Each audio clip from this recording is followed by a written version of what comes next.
بسم اللہ الرحمن الرحیم۔ آج ہمارا چوتھا سپارہ ہے اور چوتھے سپارے میں سورہ آل عمران کنٹینیوڈ ہے، اور چوتھے سپارے کے اندر اللہ تعالیٰ ایک بہت اہم ایونٹ کا تذکرہ کرتے ہیں جو ہے جنگ احد، اور کئی آیات ہیں، پورا رکوع اس حوالے سے ہے، اور اللہ تعالیٰ نے مسلمانوں کے لیے بہت سے اسباق بھی اس میں چھوڑے ہیں، اور اس طریقے سے کئی جگہ پہ ان کو اسٹرینگتھ بھی دی ہے، ان کو موٹیویٹ بھی کیا ہے، انکریج بھی کیا ہے۔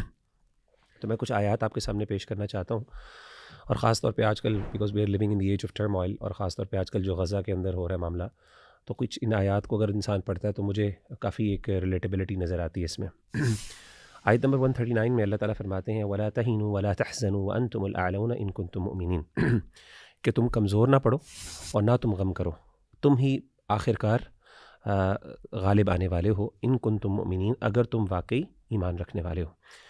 اس کے بعد اللہ تعالیٰ اگلی آیت میں ان یمسسکم قرح فقد مس القوم قرح مثلہ وتلک الایام نداولها بین الناس ولیعلم اللہ الذین آمنوا ویتخذ منکم شہداء واللہ لا یحب الظالمین۔ اللہ تعالیٰ اپنی ایک سنت کا ذکر کرتے ہیں کہ قوموں میں اللہ تعالیٰ اونچ نیچ کرتے رہتے ہیں، اور اس کا مقصد یہ ہوتا ہے کہ اللہ تعالیٰ اس دنیا کے اندر ایک خیر اور شر کی جنگ رکھنا چاہتے ہیں، ایک مقابلہ رکھنا چاہتے ہیں، تاکہ کبھی کبھی اہل ایمان کو اللہ تعالیٰ فتح دیں تو وہ اللہ کا شکر ادا کریں، اور وہ اسی طریقے سے دنیا کے اندر خیر پھیلائیں، عدل کا نظام قائم کریں، اور کئی دفعہ اللہ تعالیٰ شر کو بھی غالب کرتے ہیں کچھ دیر کے لیے، تاکہ لوگ اللہ کی طرف رجوع کریں اور اللہ تعالیٰ سے مدد مانگیں، اور تاکہ ان کی آزمائش بھی ہو سکے اور ان کو شہادتیں بھی عطا ہوں، جیسے کہ اللہ تعالیٰ اس میں کہتے ہیں۔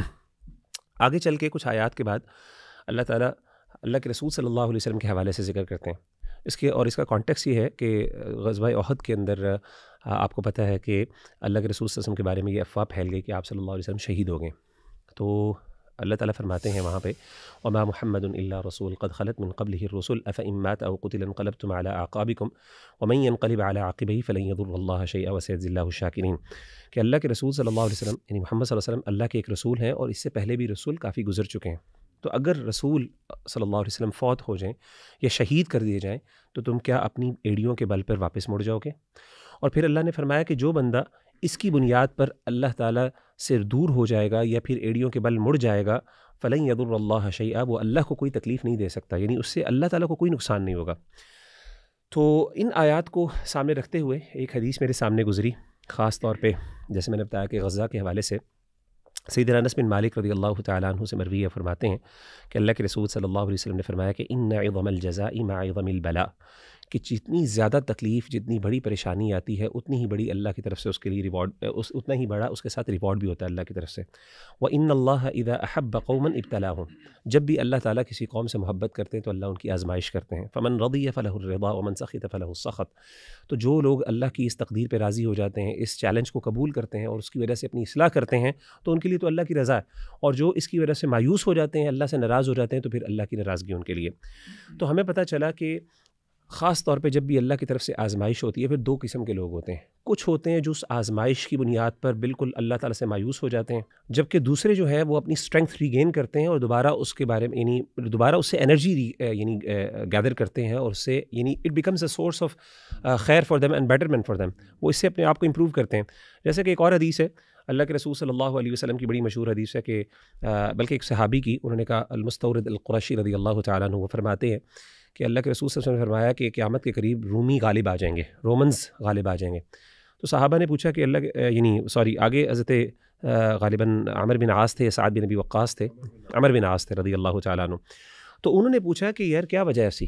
تو انہوں نے ان میں کہا کہ ان کی ایک بہت بڑی خصلت جو ہے نا، خاص طور پہ انہوں نے ذکر کی، جس کی وجہ سے انہوں نے کہا کہ وَأَسْرَعُهُمْ إِفَاقَةً بَعْدَ مُصِيبَةٍ وَأَوْشَكُهُمْ كَرَّةً بَعْدَ فَرَّةٍ، یعنی جب بھی ان پر حملہ ہوتا ہے، کوئی ان کے اوپر مشکل آتی ہے، پریشانی آتی ہے، ان کو کوئی گریٹ لاس ہوتا ہے ایز اے قوم، ایز اے نیشن، تو اس کے بعد وہ گیو اپ نہیں کرتے، بلکہ وہ اس سے انرجی لیتے ہیں، اسٹرینگتھ لیتے ہیں، اور اپنے آپ کو دوبارہ کھڑا کرتے ہیں اور دوبارہ حملہ کرتے ہیں اور اپنے آپ کو فوراً اپنے پیروں پہ کھڑا کرتے ہیں، محاسبہ انالیسس کرتے ہیں۔ یعنی تو یہ ساری چیزیں دیکھنے کے بعد ہمیں اندازہ یہ ہوتا ہے کہ یعنی جنرلی ایک امت پر یعنی اگر کسی قوم پر کوئی مشکل آئی ہے، پریشانی آئی ہے، تو یہ تو اللہ تعالیٰ کی محبت ہے، خاص طور پہ اگر وہ اہل ایمان ہے، اور ہمارا انشاءاللہ یقین بھی ہے کئی اعتبار سے کہ جو ہمارے بھائی غزہ کے اندر اس ٹائم سفر کر رہے ہیں، and we can hope for, ہمارا ان کے بارے میں امید بھی ہے، حسن ظن بھی ہے کہ ظاہر ہے وہ اہل ایمان ہے، اور اگر اللہ کی طرف سے ان پر مشکلات آئی ہیں تو یہ انشاءاللہ اللہ کی محبت کی دلیل ہے ان کے لیے، لیکن اب ان کے اوپر اور ہمارے لیے کیا ہے؟ ظاہر ہمارے لیے تو ان کی مدد کرنا میکسیمم، اور ان کے لیے خاص طور پہ اس ٹائم یہ ہے کہ وہ اللہ کی اس تقدیر کو قبول کریں، اس پہ راضی ہوں، اور اس کو as a source of energy بنا کے اپنے آپ کو جہاں جہاں پہ ان کی ویکنیسز ہیں ان کو اوور کم کریں.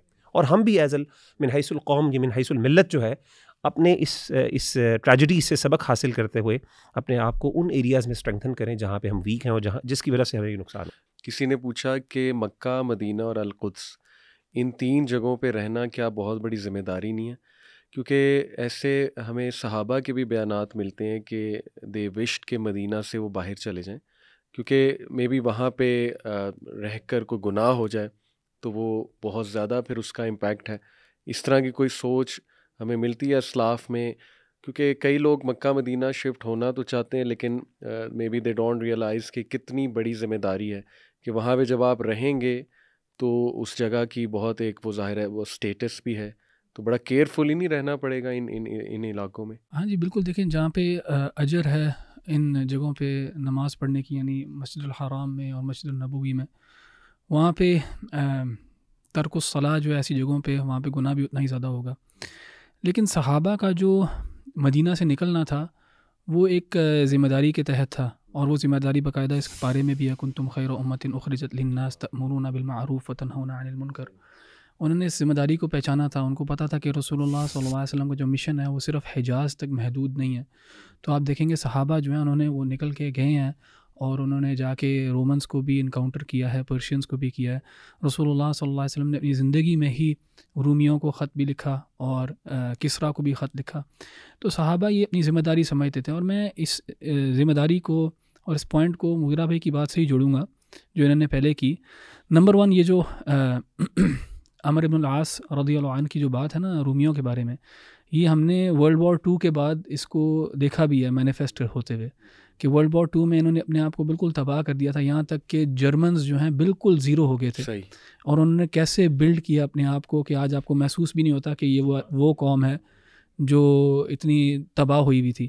یعنی وہاں پہ تو ان کے جو لیبر تھی وہ بھی کم ہو گئی تھی بہت زیادہ. انہوں نے ٹرکی سے ایک لحاظ سے لیبر امپورٹ کی تھی جرمنی نے. تو یعنی وہ بہت جلدی جسے کہتے ہیں نا when they fall back وہ they come back quickly. تو ہمیں بھی ظاہر اس سے سیکھنا چاہیے. دوسری مغیرہ بھائی نے جو بات کی تھی غزہ کے حوالے سے اور جو ابتلا ہے آزمائش جو ہے، اس کا تو اللہ تعالیٰ نے وعدہ کیا وَلَنَبْلُوَنَّكُمْ، یعنی بڑی امفیٹکلی اللہ سبحانہ وتعالیٰ نے کہا ہے کہ ہم ضرور بضرور تم سب کو آزمائیں گے. اور اس کی ایک حکمت یہ بھی بیان کی لِيَمِيزَ الْخَبِيثَ مِنَ الطَّيِّبِ، کہ اچھے اور برے، کھرے اور کھوٹے کا جو ہے نا پتہ لگ جائے بالکل، کہ ظاہر آزمائش کے اندر ہی پتہ لگتا ہے. اور سیرت میں بھی ہمیں یہ پتہ لگتا ہے کہ جب جنگ کا، خاص طور پہ جنگ تبوک کا، جنگ احد کا، انہی موقعوں پہ جب اسلام ایک ڈیمانڈ کرتا ہے آپ سے سیکریفائس کی، تب پتہ لگتا ہے کہ کون جو ہے وہ سنسیئر ہے. اور اگین میں ایک اور آیت سے جو اسی پارے میں ہے اس سے جوڑوں گا اس کو کہ لن تنالوا البر حتی تنفقوا مما تحبون، کہ تم کبھی بھی ایک نیکی کے لیول تک نہیں پہنچ سکتے جب تک کہ تم جو چیز جس سے تم محبت کرتے ہو اس کو خرچ کرنے کے لیے تیار ہو جاؤ. تو نفاق بھی تبھی ظاہر ہوتا ہے، کس چیز سے محبت کر رہے تھے، اپنی جان سے، اپنے مال سے، تو اس کو خرچ کرنے کے لیے تیار نہیں تھے. تو اللہ تعالیٰ جو ہے آزمائش لے کے آتا ہے ہمیں ٹیسٹ کرنے کے لیے کہ ہمارا لیول آف ایمان کدھر ہے اور کدھر نہیں ہے. دیکھیں غزہ کے معاملے میں نا بہت ہی ہیوی ہیں یہ جو ہم سینز دیکھ رہے ہیں اور یہ ویڈیوز دیکھ رہے ہیں. ایک لحاظ سے تھوڑی سی ڈی سینسٹائزیشن بھی، اب اتنا عرصہ ہو گیا اس چیز کو کہ شاید ہم تھوڑے سے ڈی سینسٹائز بھی ہو گئے ہیں. جہاں تک ان کو صبر کی تلقین ہے، اور ایک لحاظ سے آپ نے جیسے کہا نا کہ اللہ سبحانہ وتعالیٰ جن سے جتنی محبت کرتا ہے ان کو اتنا آزماتا ہے ان کو، یہ ان کے لیے تو ٹھیک ہے. لیکن ہمارے لیے کیا ہے؟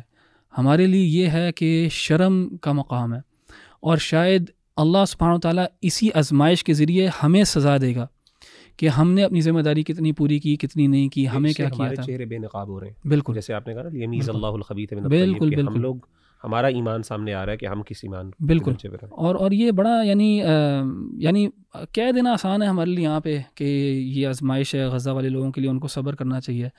لیکن میرا خیال ہے وہ تو کر ہی رہے ہیں، اور ان کے پاس شاید اس کے علاوہ کوئی آپشن بھی نہیں ہے. لیکن ہمیں کیا کرنا چاہیے؟ ہمارے حکمرانوں کو کیا کرنا چاہیے؟ کیا ہمیں ایک پازیٹیو رول نہیں پلے کرنا چاہیے؟ اور یقین کریں کہ میں بھی ادھر بیٹھ کے ایک پوڈ کاسٹ میں بیان ہی کر سکتا ہوں، اور بس تکلیف ہے کہ لحاظ سے نا مسلمانوں کے لیے یہ بالکل ذلت ہے مسلمانوں کے لیے کہ ان کو یہ دیکھنا پڑ رہا ہے کہ ان کے اپنے جو ہیں کیسے کٹ مر رہے ہیں اور وہ کچھ بھی نہیں کر سک رہے. اس میں احمد بھائی میں ایڈ کر دوں کہ پی ایس ایل ابھی چل رہا ہے اور ظاہر ہے جس طرح اس کی اوپننگ سرمنی ہوئی تو بڑا دل دکھا کہ یار اتنی بڑی چوٹ امت کو لگی ہے. دیکھیں میں خود personally I like cricket in the sense کہ میں نے بہت کھیلی اور آپ بھائیوں کو بھی پتہ ہے اس حوالے سے کہ میں فالو کرتا ہوں کرکٹ کو. بٹ یار از دس دا رائٹ ٹائم کہ آپ لوگ ٹکٹس خرید کے جوک در جوک میچز دیکھنے جا رہے ہو اور آپ لوگ جو ہے نا وہ فرق ہی نہیں پڑ رہا. اور جو اوپننگ سرمنی میں بے شرمی جو جس طرح سے وہ پوری میوزیکل نائٹ ہوئی ہے جو وہ جس کو کنڈکٹ کس طرح سے کیا گیا ہے تو مطلب شرم کی بات ہے. کتنی اور ہمیں مطلب سیریسلی سلیپس چاہیے, کتنی ہمیں اللہ کی طرف سے اور ویک اپ کالز چاہیے, کوئی فرق نہیں پڑا.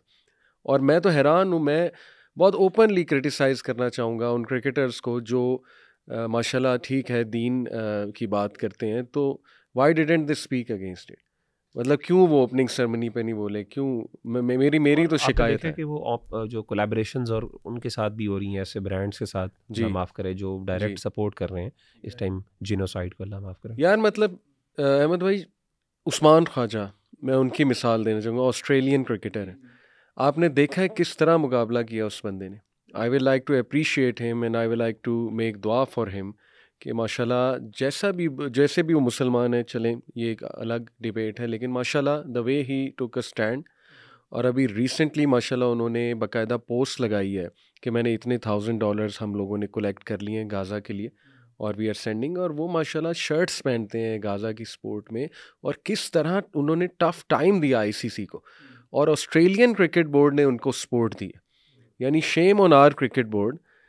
کہ میں نے یہ بھی سنا ہے کہ پیلسٹینین فلیگ کو بھی جو ہے وہ بین کیا. پتہ نہیں اس میں کتنی سچائی ہے, لیکن یہ بات سنی, اگر اف اٹس ٹرو تو what kind of Muslims are we. تو مجھے تو بہت شرم آتی ہے یہ باتیں جو ہے نا وہ سن کے. دیکھیں اس میں نا ہم بھی جو آپ بھی بات کر رہے ہیں وہ ایک بیلنسڈ بات ہی ہے. ہم یہ نہیں کہہ رہے کہ ہماری زندگیاں بالکل رک جانی چاہیے اور ہمیں شادی بیاہ وغیرہ ختم کر دینا چاہیے اور ہماری جو خوشی کے مواقع ہیں اور اس طرح سپورٹس انٹرٹینمنٹ وغیرہ اس کو بالکل زیرو کر دیں, یہ ہم نہیں کہہ رہے. یہ ہمارا, لیکن ہمارا ہے یہ بات جو ہم کرنا چاہ رہے ہیں وہ یہ ہے کہ تھوڑی سی آپ سینسٹیوٹی تو دکھائیں, تھوڑا سا ٹون ڈاؤن تو کریں, تھوڑا سا تو آپ دکھائیں تو صحیح کہ آپ کدھر کھڑے ہیں اور آپ کے دل دکھے ہوئے ہیں. یعنی آپ دیکھیں کہ ویسٹ کے اندر یہ ٹیمز کیا کرتی ہیں, ایک بینڈ پہن لیتی ہیں یا پھر کچھ ربن باندھ لیتے ہیں to show at least show some sort of solidarity اور پروٹیسٹ. یعنی کچھ تو ہمیں دکھانا چاہیے تھا, کچھ تو ٹون ڈاؤن کرنا چاہیے تھا. آپ اسی طرح کی سرمنی کرتے ہیں یا آپ اس سرمنی پہ کچھ ایسا اسکٹ رکھ سکتے تھے. ہم یہ کہہ رہے ہیں کہ بیلنس, ایک مومنٹ آف سائلنس بھی ہو سکتا تھا کہ آپ ایک مومنٹ آف سائلنس آبزرو کرتے ان لوگوں کے لیے جو یعنی تھوڑا have some dignity and respect for your own selves and your brothers and sisters. تو تھوڑا سا یعنی ٹون ڈاؤن کرنا چاہیے تھا. بالکل ایگزیکٹلی. جزاک اللہ خیر. آپ دونوں نے کرنٹ افیئرس پہ بات کی اور اتفاقاً میں بھی جو آیا لا رہا ہوں وہ بھی کیونکہ مسلم امہ کا ڈاؤن فال چل رہا ہے اوور آل گلوبلی, تو اس حوالے سے ایک مینٹیلٹی جو ہم مسلمانوں کی پائی جاتی ہے, اللہ سبحانہ و تعالیٰ نے دیکھیں اس مینٹیلٹی کو ایڈریس بھی کیا اور صحابہ کی بڑی تربیت کی اللہ کے نبی صلی اللہ علیہ وسلم نے اس مینٹیلٹی کے حوالے سے. اور وہ آیت نمبر 196 to 198 ہے سورہ آل عمران کی. اللہ سبحانہ و تعالیٰ کہتے ہیں کہ لا یغرنک تقلب الذین کفروا فی البلاد متاع قلیل ثم مأواہم جہنم وبئس المہاد لیکن الذین اتقوا ربہم لہم جنات تجری من تحتہا الانہار خالدین فیہا نزلا من عند اللہ وما عند اللہ خیر للابرار. اس کی ٹرانسلیشن کتنی خوبصورت بات اللہ نے ایڈریس کی کہ دیکھیں, be not deceived by the uninhibited movement of the disbelievers throughout the land. It is but a small enjoyment, then their final refuge is hell and wretched is the resting place. آپ دیکھیں کہ مسلمانوں کو مار ہی تب پڑی ہے جب ہم نے اس بات سے متاثر ہونا شروع کر دیا کہ ویسٹ نے بہت پروگرس کی. دیکھیں ٹھیک ہے ایک ڈومین میں پروگرس کی اور ہم لیتے بھی ہیں ان چیزوں کو, ٹھیک ہے, اس پروگرس سے ہم بھی فائدہ اٹھاتے ہیں, لیکن that is not a holistic progress. اس پروگرس کو اٹھا کر یہ کہنا کہ چونکہ ویسٹ نے بلڈنگز بہت بڑی بنا لی, انفراسٹرکچر بہت اچھا کھڑا کر دیا اور اپنی کچھ چیزوں کو انسٹیٹیوشنز کو درست کیا وغیرہ وغیرہ, روڈز بہت اچھی بنا دی, لہٰذا وہ ایک آئیڈیل سسٹم ہے اور سیکولر ہی ہونا چاہیے ایک معاشرے کو, اور لبرل ہونا چاہیے, لبرل ویلیوز کی وجہ سے ایسا ہوا ہے. تو یہ ایک انٹلیکچوئل ڈس آنیسٹی پر مبنی بات ہے, پہلی تو بات. دوسرا, ہمارے جو اپنے لوگ ہیں اللہ معاف کرے ہم انٹلیکچولی اتنے، میں تو اسے کہوں گا امپوٹنٹ ہو چکے ہیں، اور اتنے ہمیں مطلب لٹرلی شرم آتی ہے اپنے آپ کو مسلمان کہتے ہوئے فار واٹ ایور ریزن. اس میں مے بی ہمارا بھی قصور ہے دینی لوگوں کا، ہم نے شاید اس طرح سے اسلام کو پریزنٹ بھی نہیں کیا، but what ever the reason ہمیں شرم آتی ہے اپنے آپ کو مسلمان کہتے. آپ دیکھیں گورے جو ہیں وہ اپنی موویز میں جیزس کرائسٹ کتنا ان کے منہ پر ہوتا ہے، کوئی بھی ٹی وی سیریز موویز ہو اس میں Jesus Christ, Jesus this, Jesus that. اس کے بعد آپ انڈین موویز دیکھ لیں بالی ووڈ، وہ شروع ہی وہ جو ہے آئیڈل ورشپ دکھاتے ہیں شروع میں، اس سے ہوتا ہے. تو ہم شرم کھاتے ہیں اور ہم دیکھتے ہیں ان کی طرف کہ جی وہ ہمارے آئیڈیل ہیں اور انہوں نے بہت ترقی کر لی ہے اور ہم بہت پیچھے ہیں، دنیا یہاں پہ جا رہی ہے اور مسلمان جو ہے نا وہ ابھی تک جو ہے وہ فقہ کی باتیں کر رہے ہیں یا وہ پتہ نہیں کن باتوں میں پڑے ہوئے. تو دیکھیں اللہ سبحانہ تعالیٰ اس سائیکالوجی کو ایڈریس کرتا ہے کہ یہ جو ان کی ترقی ہے ایک عارضی ترقی ہے، اور بہت سی قوموں کی ایسی ترقیاں رہی ہیں پاسٹ میں بھی. ہمارے سامنے سویلائزیشنس پہ سویلائزیشن ہے، یہ میرے پاس مثال بھی آئی گیس، اس کو انکس سویلائزیشن کہتے ہیں جو ساؤتھ امریکہ میں 1438 to 1533 it was one of the most civilized civilization of that time. اور انہوں نے باقاعدہ جو ہے وہ مونومنٹل آرکیٹیکچر بنایا، ایکسٹینسو روڈ نیٹ ورک تھا، finely woven textiles, use of knotted strings for record keeping, communication system ان کا زبردست تھا، ایگریکلچرل انوویشنز نیکسٹ لیول تھی ان کی اس دور کی. لیکن اب دیکھیں وہ روئنز ہیں. تو یہ کوئی کرائٹیریا نہیں ہے کہ اگر بہت زیادہ آپ نے آرکیٹیکچر اچھا بنا لیا، انفراسٹرکچر اچھا بنا لیا، تو اس کا مطلب کہ ان کی ویلیوز بھی اڈاپٹ کر لینی چاہیے یا ادھر شفٹ ہو جانا چاہیے. دیکھیں نا، اگر ایک سسٹم انسانیت کو ہی ختم کر رہا ہے دنیا میں، ایک چیز ہے global replacement ratio, United nation نے ڈیفائن کیا، وہ منیمم 2.1 ہے، کہ یعنی کچھ لوگوں نے مرنا ہے تو کم از کم ایک عورت کے 2 بچے ہونے چاہیے تاکہ اس ملک کی آبادی برقرار ہے. ویسٹ کی کوئی بھی کنٹری 2 پہ نہیں ہے، میکسیمم فرانس آئی گیس 1.9 پہ، اور اس کے بعد 1.1 1.2 اس طرح سے ہے. تو جب آپ کا سسٹم آپ کی آبادی مطلب ہیومن بینگز کو ہی ختم کر رہا ہے آپ کا سسٹم. دیکھیں اب تو وہاں وہ جینڈر آئیڈینٹی کی جو کنفیوژن ہے، پتہ نہیں ان کی فیوچر جنریشنز ہوں گی بھی کہ نہیں ہوں گی، آدھوں نے تو ویسے ہی ختم ہو جانا. نمبر آف ابارشنز ہیں امریکہ میں فار ایگزامپل، وہ بھی پتہ نہیں کتنے ملینز میں ہیں، بہت یعنی اسٹیگرنگ نمبرز ہیں. تو ان سوشل ایشوز کو ہم کیوں نہیں دیکھتے؟ ہم جو ہے نا وہ عارضی بس ترقی دیکھ رہے ہیں. تو اللہ نے بڑا زبردست کرائٹیریا بتا دیا ہے کہ ان سے امپریس ہونے کی ضرورت نہیں ہے، یہ کوئی کرائٹیریا نہیں ہے. اسپرچول ڈیولپمنٹ اور سوشل ڈیولپمنٹ ایک بہت بڑا کرائٹیریا ہے. تو اس حوالے سے میں یہ بھی ڈسکس کرنا چاہوں گا کہ کیا مسلمانوں کو because of economic reasons naan Muslim countries میں سیٹل ہونا چاہیے؟ یہ سوال بہت ہم سے کیا جاتا ہے. ایک ہے کہ وہاں جا کے کچھ عرصہ جاب، ایک ہے سیٹل ہو جانا. تو اس پہ کیا ہماری شریعت کی کیا گائیڈ لائنز ہیں کلیئر کٹ؟ جنرلی تو علی بھائی اس میں یہ ہے کہ دیکھیں شریعت کے اندر نا پرماننٹ سیٹلمنٹ جو ہے اس چیز سے منع کیا گیا، اور اس کے بہت سے مسائل ہیں جہاں پہ ہم ان کے یعنی ان کے علاقوں کے بینیفٹس کا سوچتے ہیں، اور وہاں پہ ہم سوچتے ہیں کہ جی وہاں پہ یہ بینیفٹس مل رہے ہیں اور یہ ان کو پرکس مل رہے ہیں. وہاں پہ ان کے چیلنجز آپ نے خود ذکر کیے، اللہ معاف کرے. یعنی کئی ایسے ہمارے جاننے والے لوگ ہیں جو وہاں پہ رہتے ہیں، and they are on the verge of actually leaving that country despite the fact کہ وہاں پہ اتنا کچھ ان کو ملتا ہے. کیونکہ وہاں پہ اللہ معاف کرے جیسے جنریشنز تباہ ہو رہی ہیں، اولاد تباہ ہو رہی ہے، تو انسان کو وقتی طور پہ ظاہر ہے ایک وہاں پہ ایک امیوزمنٹ نظر آتی ہے کہ جی وہاں پہ یہ مل جائے گا، وہاں مل جائے گا. لیکن جیسے انسان کو وہ چیزیں مل جاتی ہیں، دنیا کی نعمتیں مل جاتی ہیں، بظاہر وہ اسٹینڈرڈ مل جاتا ہے، پھر انسان پھر ظاہر ہے سیلف ایکچولائزیشن کی طرف جب جاتا ہے تو وہاں پہ دیکھتا ہے وہاں پہ سیلف ایکچولائزیشن ایک مسلمان کے لیے ایٹ لیسٹ وہاں پہ نہیں ہے. خاص طور پہ اولاد جس طریقے سے تباہ ہوتی ہے، فیملی، تو پھر انسان پھر ان ویلیوز کے بارے میں سوچتا ہے، پھر اس کو ریئلائزیشن ہوتی ہے یار میں نے کیا غلطی کر لی. اور پھر ہوتا یہ ہے کہ انفارچونیٹلی بچے پھر وہاں پہ سیٹل ہو جاتے ہیں. پھر بچوں کے ساتھ زیادتی آپ کرتے ہیں جب آپ ان کو زبردستی اٹھا کے یہاں پہ لے آتے ہیں، اور پھر آ کے پھر آپ کو یہاں پہ ایسے لوگوں سے یعنی پھر پاکستان میں ان کو ایسی جگہوں پہ آپ مدرسے میں جا کے ایڈمیشن کروا دیا تاکہ ایک دم آپ نا بالکل 180 ڈگریز پہ لے کے، جیسے کہ اس پر ایک مووی بھی بنی تھی خدا کے لیے، آپ کو یاد ہے، وہ پورا یہی کانسیپٹ تھا ایک قسم کا. تو یعنی میں سمجھتا ہوں کہ یہ چیزیں جنرلی پڑھائی کے لیے، ایجوکیشن کے لیے، بزنس کے لیے، اور یہاں تک میں سمجھتا ہوں جاب کے لیے بھی، اگین جاب انسان اس مقصد سے کرے کہ میں کچھ اپنے آپ کو وہاں پہ جا کے کچھ دیر کے لیے کماؤں گا اور اس کے بعد میں نے اپنا گھر بنانا ہے اور یہاں پہ آ کے میں سیٹل ہونا ہے. اور مسلمان کسی اچھے مسلم کنٹری کے اندر آپ فائنینشلی گھر بنا لیں اور وہاں پہ آپ کو لگتا ہے کہ میں یہ اگر کرائٹیریا میٹ کر لوں گا تو مجھے وہاں پہ رہنے کی اجازت مل جائے گی، جو معاملات ہیں. تو ایز لانگ ایز الٹیمیٹ انسان کے ذہن میں یہ اینڈ ہو یا سوچ ہو کہ میں نے وہاں سے نکلنا ہی نکلنا ہے، تو انشاءاللہ پھر شرعی طور پہ کوئی مسئلہ نہیں ہے.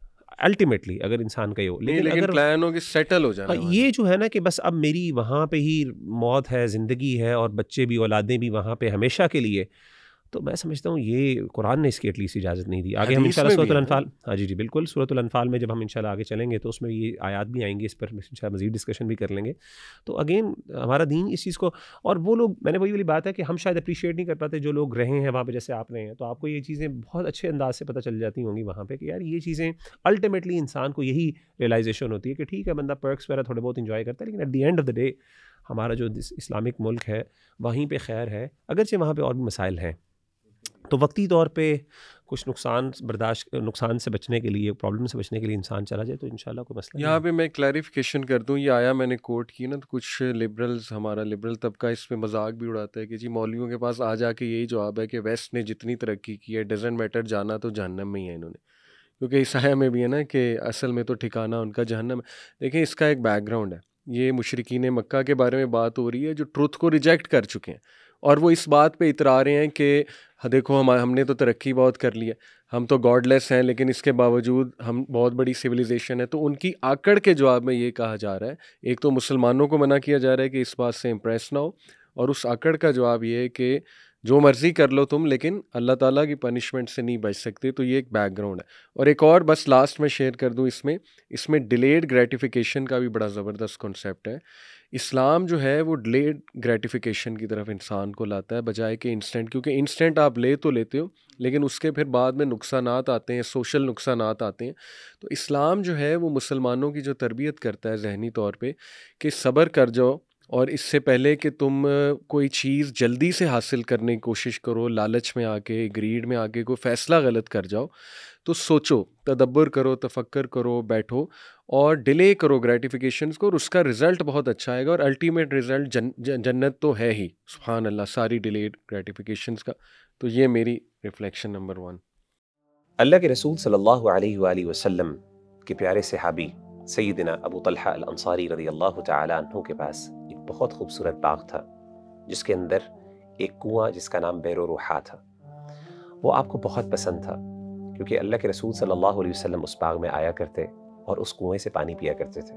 سورہ آل عمران کی آیت 92 جب اللہ تعالیٰ نے نازل کی, لن تنالوا البر حتى تنفقوا مما تحبون, کہ تم کبھی بھی نیکی کے اس سٹینڈرڈ کو پہنچ نہیں سکتے جو اللہ کو تم سے تقاضا ہے, جو اللہ تم سے تقاضا کرتے ہیں, جب تک کہ تم اللہ کی راہ میں وہ خرچ نہ کر دو جو تمہیں سب سے زیادہ پسندیدہ ہے. سیدنا ابو طلحہ الانصاری رضی اللہ عنہ اللہ کے رسول صلی اللہ علیہ وسلم کے پاس گئے اور کہا کہ اے اللہ کے رسول, آپ کو اس بات کا پتہ ہے مجھے اپنے مال میں سب سے زیادہ پسندیدہ بے روحا ہے. اللہ کے رسول, میں اس کو اس آیت کی وجہ سے اللہ کی راہ میں صدقہ دیتا ہوں.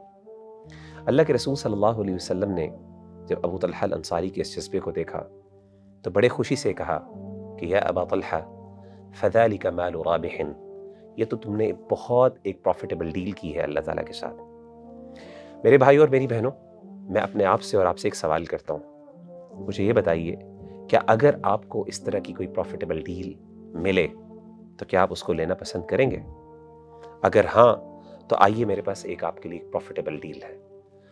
رمضان المبارک کہ جس میں آپ کو پتہ ہے کہ اللہ تعالیٰ ہر نیکی کا ریوارڈ ملٹیپلائی کر دیتے ہیں, اس رمضان میں میری طرف سے آپ کے لیے پروفیٹیبل ڈیل یہ ہے کہ آپ اپنا پسندیدہ مال اللہ کی راہ میں خرچ کریں اور یوتھ کلب کو سپورٹ کریں. جیسا کہ آپ کو پتہ ہے کہ یوتھ کلب الحمدللہ اپنے کانٹینٹ کے تھرو آن لائن ملینز کو ریچ کر رہا ہے, اور اسی طریقے سے ہم یونیورسٹیز کے اندر جاتے ہیں, ٹاکس دیتے ہیں, کاؤنسلنگ سیشنز لیتے ہیں, اور اس کے ساتھ ساتھ اپنی ورک شاپس کے تھرو اللہ کا دین یوتھ تک پہنچاتے ہیں اور ان کی پرابلمس کی ان کو سولوشنز پرووائڈ کرتے ہیں. اس کار خیر کو کنٹینیو کرنے کے لیے ہمیں آپ کے سپورٹ کی ضرورت ہے. تو دس از مائی پروفیٹیبل ڈیل فار یو. رمضان کے اندر خاص طور پہ آئیے اپنی کنٹریبیوشنز کے ساتھ ہمیں سپورٹ کیجیے. السلام علیکم ورحمۃ اللہ وبرکاتہ. اسی پارے میں نا ایک آیت ہے جو ہم اکثر سنتے ہیں, بہت زیادہ سنتے ہیں, بلکہ خطبے میں بھی اس کو کوٹ کیا جاتا ہے, یا ایھا الذین آمنوا اتقوا اللہ حق تقاتہ ولا تموتن الا وانتم مسلمون. تقوی کا بیان ہے, اہل ایمان کو کہا جا رہا ہے کہ اللہ سبحانہ وتعالیٰ کا تقوی اختیار کرو اس طرح کہ جس طرح اللہ سبحانہ وتعالیٰ کا تقوی اختیار کرنے کا حق ہے. تو تقوی ظاہر ہے اس کی ایک گریڈیشن ہے, یعنی اس کا ایک بیر منمم ہے, اور اس کے پر جو منازل ہیں وہ بہت اونچی ہیں. یہاں پہ اہل ایمان کو تقوی اختیار کرنے کا اللہ سبحانہ وتعالیٰ حکم دے رہا ہے. اور تقوی سے مراد یہ ہے ویری شارٹ بریفلی کہ انسان جو ہے نا ہر وہ کام کرے جس کا اللہ سبحانہ وتعالیٰ نے حکم دیا ہے اور ہر اس کام سے رک جائے جس سے اللہ سبحانہ وتعالیٰ نے منع فرمایا ہے. تو یعنی یہ ایک بیر منیمم ہے تقوی کا. اور تقوی جو ہے وہ دل کا حال ہے. It is a action of the heart. جیسے رسول اللہ صلی اللہ علیہ وسلم نے بھی کہا التقوی ہا ہنا، اور انہوں نے اپنے دل کی طرف اشارہ کیا کہ دل کے اندر ہے تقوی. It's a state that a human being is in. ظاہر ہے لیکن اس دل کا حال جو ہے وہ ظاہر ہوتا ہے انسان کے عمل کے اوپر. یعنی جو دل کا حال ہے وہ عمل کے ساتھ کنیکٹڈ ہے. اور پھر کہا وَلَا تَمُوتُنَّ إِلَّا وَأَنْتُمْ مُسْلِمُونَ، اور نہ مرنا، نہ اس دنیا سے جانا سوائے ایک اسٹیٹ آف مسلمان کے ہوتے ہوئے، یعنی اسٹیٹ آف سبمیشن کے اندر ہی ہونا تم. یعنی موت تم تک نہ آئے جب تک کہ تم مسلمان نہ ہو. یعنی death should never approach you in a state other than being Muslim. یعنی اس کا مطلب یہ ہے کہ انسان ہمیشہ اللہ سبحانہ وتعالیٰ کو یاد رکھے، ہمیشہ تقوی اختیار کرے اور کبھی بھی اس اسٹیٹ سے باہر نہ ہو.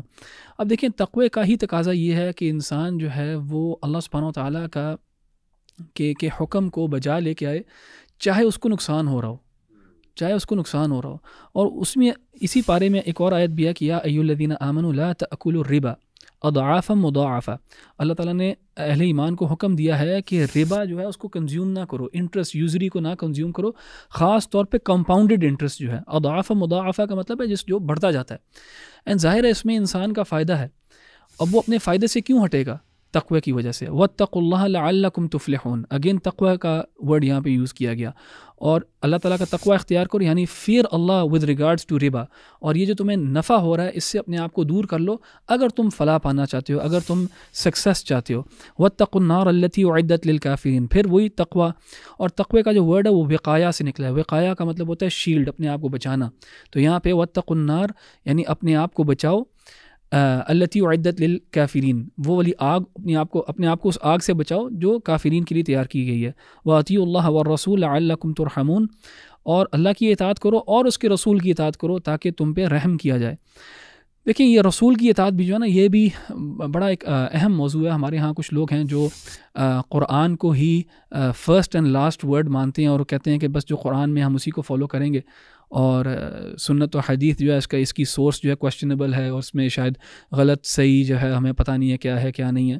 لیکن اللہ تعالیٰ اسپیسیفکلی یہاں کہہ رہے ہیں کہ اللہ کی بھی اطاعت کرو اور رسول کی اطاعت بھی.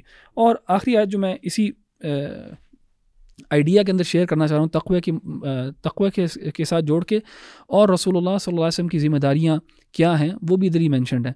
اللہ کی اطاعت کرو، رسول کی اطاعت کرو. اور رسول جو ہے لقد من اللہ علی المؤمنین اذ بعث فیہم رسولا. اللہ تعالیٰ نے فیور کیا ہے مؤمنین کے اوپر کہ اللہ تعالیٰ نے ایک بھیجا رسول من انفسہم، انہی کے اندر سے، یعنی انہی لوگوں میں سے چنا ایک رسول. یتلو علیہم آیاتہ، وہ رسول کیا کرتا ہے؟ وہ آیات جو ہے پڑھ کے سناتا ہے. کون سی آیات؟ یہی قرآن کی آیات. تو ایک جو اس کا ٹاسک ہے رسول کا یہ ہے کہ یتلو علیہم آیاتہ، کہ اللہ تعالیٰ کی آیات پڑھ کے سناتا ہے. ویزکیہم، پھر ان کا تزکیہ کرتا ہے. تزکیہ کیسے کرتا ہے؟ یعنی ان کو نیکی کا حکم دیتا ہے، برائی سے روکتا ہے، ان کو بتاتا ہے کہ کیسے انہوں نے عمل کرنا ہے، کیسے نہیں کرنا. ہی پیوریفائز دیم. ویعلمہم الکتاب والحکمہ. تو ایک تو وہ یتلو علیہم آیاتہ، قرآن کی آیات تلاوت بھی کرتے ہیں، ان کا تزکیہ کرتے ہیں، پھر ان کو کتاب سکھاتے بھی ہیں. اب جب کتاب کا سکھانے کا بیان آیا ہے تو یعنی قرآن کو ایکسپلین بھی کرتے ہیں. یتلو علیہم آیاتہ ویزکیہم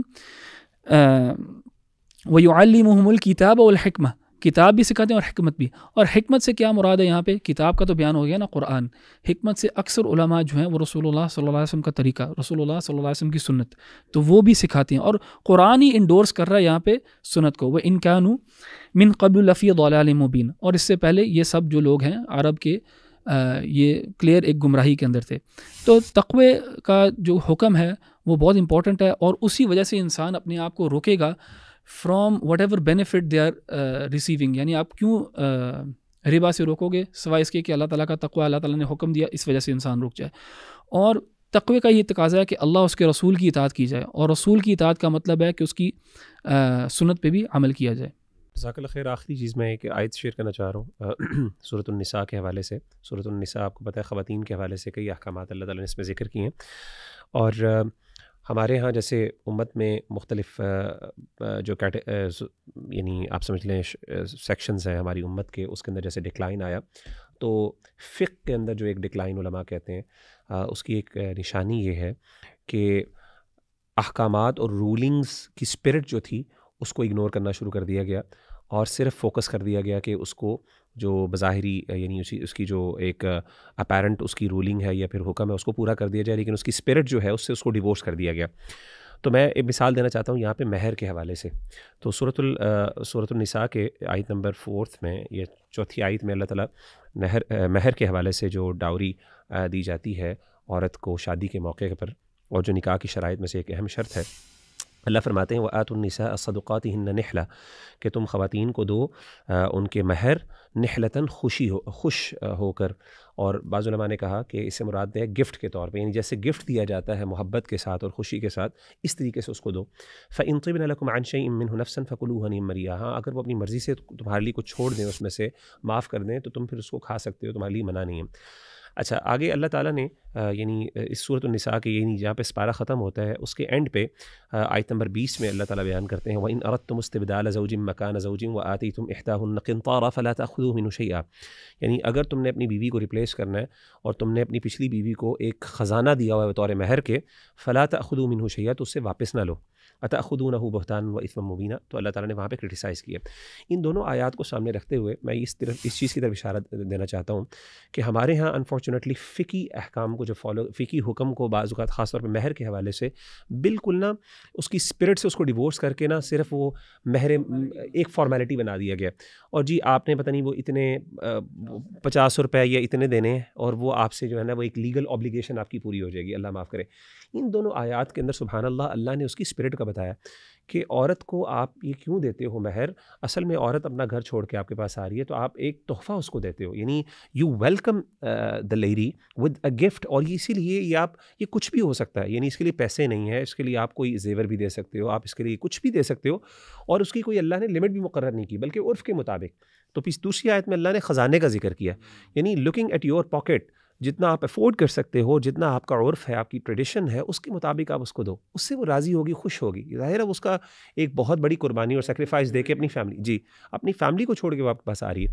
لیکن ہم نے کیا کیا کہ اس چیز کو نا بہت زیادہ فارملائز کر کے، یعنی ادھر ادھر کے اللہ تھللے ہم بہت کرتے ہیں شادیوں پہ، اللہ معاف کرے، یعنی وہ ایسی چیزیں اور اتنا ضائع کرتے ہیں پیسے، لیکن جیسے ہی مہر کی باری آتی ہے جی وہ 50 روپے دے دیے پکڑ کے کھانا۔ اور انفارچونیٹلی ہمارے یہاں فقہ میں ڈکلائن ہوا، یہی یہودیوں کے اندر آیا تھا۔ آپ کو پتہ ہے یہودیوں کے اندر یہی ہوا کہ یہودیوں نے فقہی احکامات کو اس طریقے سے لینا شروع کر دیا کہ بالکل ان کی اسپرٹ سے اس کو ڈیورس کر کے بالکل ایک فارمیلٹی بتا دیا، تو حکم کو اصل بنا دیا، اس کی علت کو بالکل اگنور کر دیا۔ علماء کے یہ بحث موجود ہے کہ کسی بھی معاملے کے اندر حکم اصل ہوتا ہے یا علت اصل ہوتی ہے۔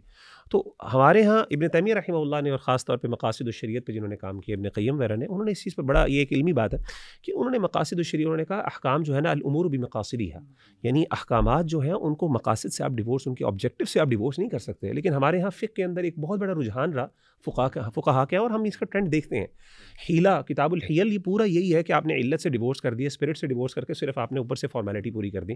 یہی یہودیوں نے کام کیا تھا، اللہ معاف کرے۔ اگین یہ ایک علمی بحث ہے، میں اس کا مطلب یہ نہیں کہ اللہ معاف کرے حیلہ بالکل نہیں کر سکتے، اس کے علماء نے کنڈیشنز بتائی ہیں، لیکن کہنے کا مطلب ہم فقہ کے اندر آئیں تو جب ہم اسپرٹ کو ضرور خیال رکھیں، اور لوگوں کو اپنے آپ کو ان معاملات میں ایجوکیٹ کرنا چاہیے کہ ان کے پیچھے مقاصد کیا ہیں۔ جزاک اللہ۔ میری سیکنڈ ریفلیکشن ہے محرمز کا جو کانسیپٹ ہے، بڑا امپورٹنٹ، یہ سورہ نساء کی آیت نمبر 23 اور 24 ہے۔ تو دیکھیں اس میں کافی لمبی آیات ہیں، تو میں صرف اس کے جو ماشاءاللہ وہ ہیں وہ آپ کے سامنے رکھتا ہوں، جو اس میں سے لیسنز ہیں۔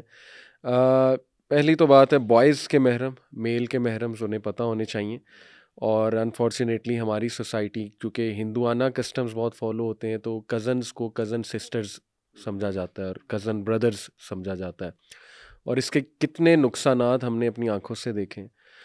مطلب if I talk about my family, ہمارے یہاں تو بہت اس کی کیئر تھی، اور باقاعدہ ہمارے جو بڑے تھے وہ ایک خاص ایج میں جب ہم پہنچے ہمیں روکتے تھے کہ کزنز آپس میں اس طرح نہ بیٹھو، لوڈو نہ کھیلو، ٹھیک ہے نا۔ تو فیملیز جب اس کی کیئر چھوڑ دیتی ہیں اور وہ یہ سمجھتے ہیں کہ نہیں یہ تو بچے ہی ہیں، ٹھیک ہے نا جی، اور یہ تو بس آپس میں بھائی بہن ہے، تو اس کے پھر ہارینڈس سٹوریز بہت سی ہمارے تک پہنچتی ہیں، اللہ معاف کرے۔ تو بہرحال یہ اس کا خیال رکھنا چاہیے کہ آپ کا کزن آپ کا نان محرم ہی ہے، اس سے ہینڈ شیک بھی نہیں کیا جا سکتا۔ تو میں کچھ یہ لسٹ رکھتا ہوں. بوائز کے جو محرم ہیں اوبیسلی ان کی اکارڈنگ ٹو دیز آیات مدر، ان کی بیٹیاں، ان کی بہنیں، ان کی پھوپھوئیں، ان کی خالائیں، اور ان کے جو بھائی ہیں ان کی بیٹیاں وہ محرمز ہیں. ان کی بہنوں کی بیٹیاں محرم ہیں، اور بیٹے تو ہیں ہی obviously. Foster mother, foster sisters, اس میں ماشاءاللہ اسٹیپ ڈاٹرز بھی ہے. تو اسٹیپ ڈاٹر جو ہے اس سے میں چاہوں گا آپ تھوڑا ایکسپلین کر دیں what is meant by step daughter. Step daughter خاص طور پہ مردوں کو چونکہ اللہ تعالیٰ احکامات دے رہے ہیں، تو اسٹیپ ڈاٹر یعنی ربیبہ اسے کہتے ہیں کہ جو آپ کی بیوی کی اولاد ہو، یعنی جس سے آپ شادی کر رہے ہیں جس اس خاتون کی پہلی اولاد پہلے ہو، کوئی اولاد ہے، بیٹی ہے، بیٹی ہے، تو وہ آپ کی ربیبہ ہوتی ہے، یعنی وہ آپ کی اسٹیپ ڈاٹر ہے. آپ کو اس سے تعلقات قائم نہیں کر سکتے آپ اسے، وہ یعنی وہ آپ کی بیٹی کے حکم میں آ جاتی ہے. جی جی، وہ آپ کے محرم، جی وہ حرمت والا رشتہ ہے آپ کا اس کے ساتھ. Mothers of your wives obviously ساس اس میں ہے. Step daughters under your guardianship born of your wives. Daughter in law وہ محرم ہے. اور taking two sisters simultaneously in marriage obviously, اور میرڈ وومن. اسی طرح گرلز کی بات کی جائے، فیمیلز کی، تو ظاہر ہے باپ محرم ہے، بیٹے محرم ہیں، بھائی محرم ہیں، باپ کے جو یعنی چچا وہ محرم ہیں، ماموں محرم ہیں، بیٹے کے بچے جو سنز ہیں وہ محرم ہیں، سسٹر کے جو سنز ہیں وہ محرم ہیں، فاسٹر فادر محرم ہے، فاسٹر بردرز محرم ہیں، ہسبینڈس فادر یعنی سسر وہ محرم ہے، اسٹیپ سنز محرم ہیں، اور سن ان لا جو ہے محرم ہے. تو اللہ تعالیٰ ہمیں توفیق دیں ان چیزوں کا ہم خیال رکھیں. شریعت نے یہ رولز ہمارے فائدے کے لیے بتائے، ہمارے فیملی سسٹم کو مینٹین کرنے کے لیے، سیکیور کرنے کے لیے. تو ان کا ہمیں رشتوں کا بڑا خیال رکھنا چاہیے. اور کلیئرلی کزنس کے سامنے دیکھیں عورتوں کا ذکر کرنا پڑے گا ہمیں، کیونکہ اس کا خیال نہیں رکھا جاتا. بال کھول کر آنا کزنس کے سامنے بالکل حرام ہے، اور کم یعنی از وہی کم پردے کے احکامات ہیں، پردے کے غیر محرم احکامات ہیں. عورت تو کے اس لیے. کا یہ گناہ ہے اور اس کا خیال رکھنا چاہیے. جزاکم اللہ خیر.